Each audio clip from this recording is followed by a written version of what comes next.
I have to address, because I can never let the term clean coal go mentioned.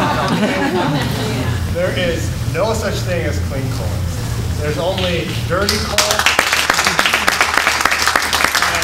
And the reason we can win when we start fighting these coal plants is because I think people know that fact. I mean, clean coal is, what was the term?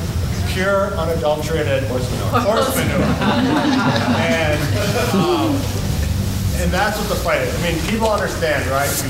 Coal is dirty from the minute you blow the top off a mountain and scrape it out, putting it on the train, to burning it, so it goes up in the air, falls down into the lakes, and then what you scrape and waste from the boiler, put into the ground, and leaches into people's groundwater.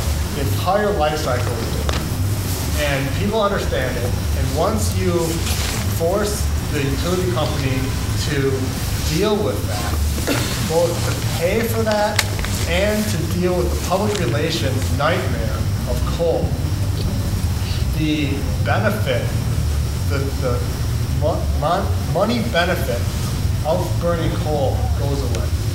And I think Ryan's going to address now organizing thought. I mean, the only thing we have to battle the money on the other side is organizing.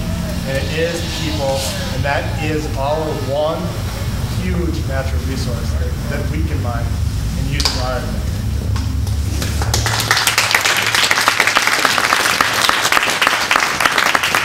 Well, Dave's absolutely right. You know, organizing is the only thing that we've got, and it is our best means to affect the entire process. Let's be honest, we're in a sorry situation right now. There's a lot of things going on that aren't working to our advantage.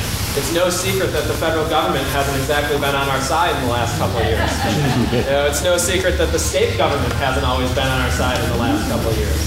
And most of you are here because you already knew that the PSC and the DNR and the utilities weren't necessarily on our side. And it's really easy as an environmentalist and somebody who cares about these kind of things to get really beaten down. It's hard to get out of bed some mornings and go and do this kind of work. But none of you are here because you're apathetic.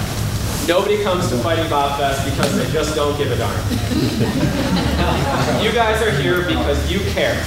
You know, you guys have the passion. This is the community that will make the difference. You guys need to be the leaders. It's not enough anymore to be knowledgeable about it, to know it exists, and complain at the dinner table. It's not enough just to sign a petition online anymore and then let lawyers in the back rooms try to handle it, because they can't do it without you. It all needs to work together, and we need to put a serious pressure on the entire system to reform all these things. And so we need you to help us out and to host house parties, to help circulate more petitions, to help organize community meetings, to start talking to your neighbors. We've got to take this to the next level. It's not enough to do our own thing anymore. And we can't do that unless you come and introduce yourself to us. So come and talk to Nino afterwards. Talk to Katie. Come to Clean Wisconsin's booth. Talk to Bruce. Stop by the Sierra Club's table. Because we need to do something, and we need to start moving now. Call it activism. Call it organizing. Call it flat-out hell-raising. Call it whatever you want to. We need to start moving now, and this needs to be the group to do it. So come talk to us, and let's start making a difference, and let's get this ship turned around.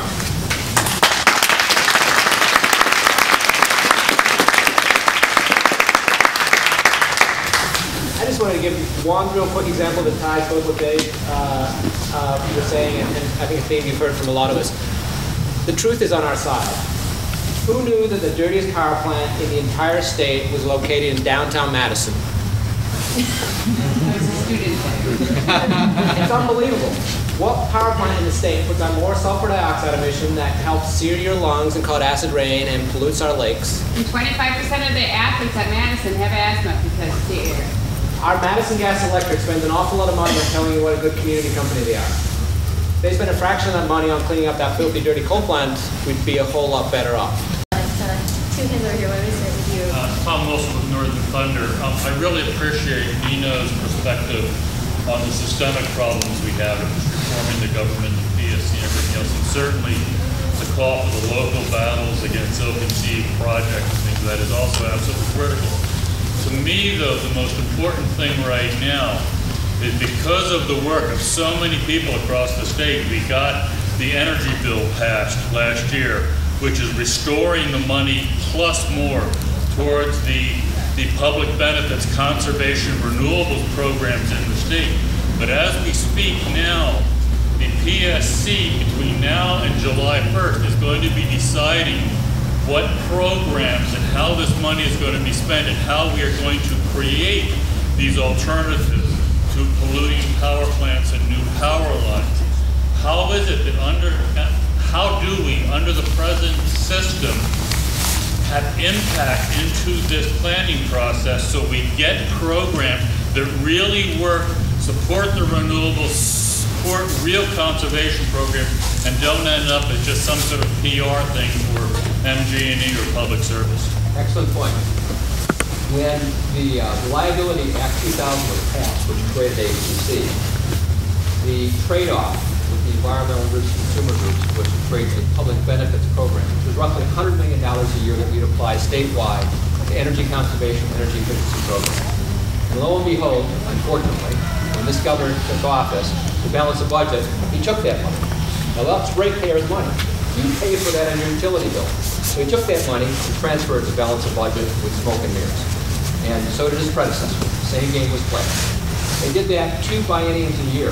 So that was over $200 million. $200 million of energy conservation money could divert 2 500-megawatt coal plants that didn't have to be built. Now, I served in the governor's task force on energy renewables and efficiency. The good news is they passed it. The bad news is, in the middle of the budget bill, they put a restriction, or they put a provision in there that the PSC cannot order utilities to do conservation. They cannot order utilities to do conservation. So you ask about the public input, we got to go back and amend that bill. And we got to make a stink, not just the Public Service Commission, but get Montgomery and Coles, and hopefully there's a change in the Senate that's coming up in November, to basically revisit that piece of legislation.